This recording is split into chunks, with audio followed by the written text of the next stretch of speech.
Hi, welcome back, and this is the next part of the low poly elephant tutorial. We're going to jump right in. So I'm working in my side view, and keep in mind that I'm in wireframe mode. I press the letter Z so I can see through my object. So the first thing I want to do is extrude this leg going down here. So I'm in vertex mode, and I'm going to run into a problem in a moment, and I want to show you how to fix that. So I'm going to press B to box select, and I'm going to select these vertices right here. And what that does is you'll notice that because I did box select, it selected all 4 of these vertices. If I didn't box select and I just shift right clicked, it looks like I've got, from the side view, it looks like I've got 2 selected. When you look in perspective view, you'll notice that in fact I only have 2 selected.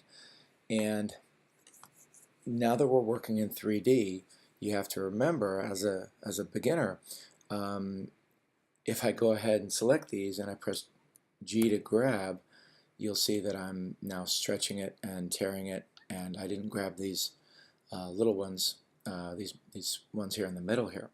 So now you have to switch your brain over to thinking in 3D.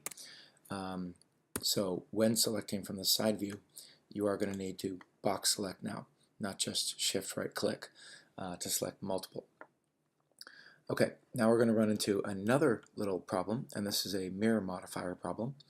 So if I have these selected, and I know I have all 4, and I press E to start extruding the first segment of the leg, you'll notice that in the 3D window, in the perspective window, that the 2 legs are coming out as one solid chunk, and that's because of the mirror modifier. And you'll notice that they're joined together.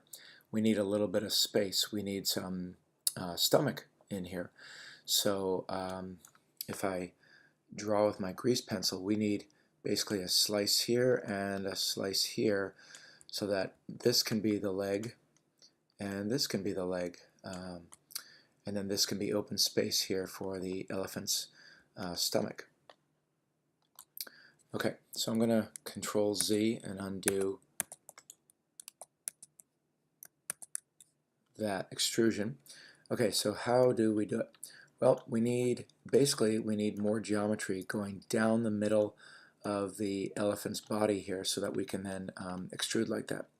So I'm going to press A to deselect all. In my perspective window, I'm going to do a loop cut, so I'm going to press Control R, and you'll see I've got the pink line going right through. I'm going to left click, and maybe I'll just bring it in a tiny little bit. So I'll bring it in towards the center just a little bit, and I'll left click to accept. Okay, now you'll see that as I box select that area, I can make this face here the leg, and then this middle face here will stay put, and that will be the stomach. So I'm going to deselect these,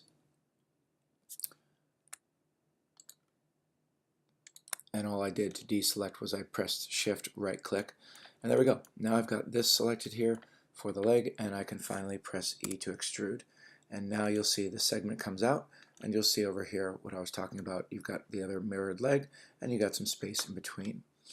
So that looks pretty good. Okay, so now we get on to the fun part, and that is the shaping. Okay, so I'm going to scale these in a little bit.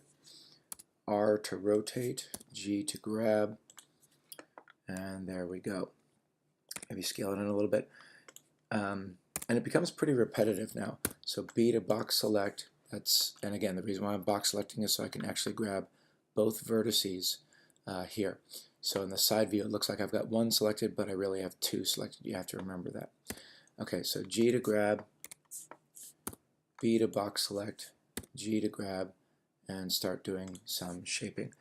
Keep in mind that I'm modeling around this leg here, not the bent leg in the background. Okay, box select, E to extrude, R to rotate a little bit, scale as it's getting smaller, E to extrude.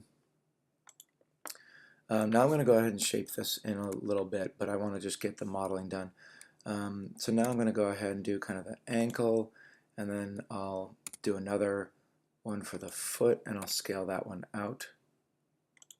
There we go, something like that.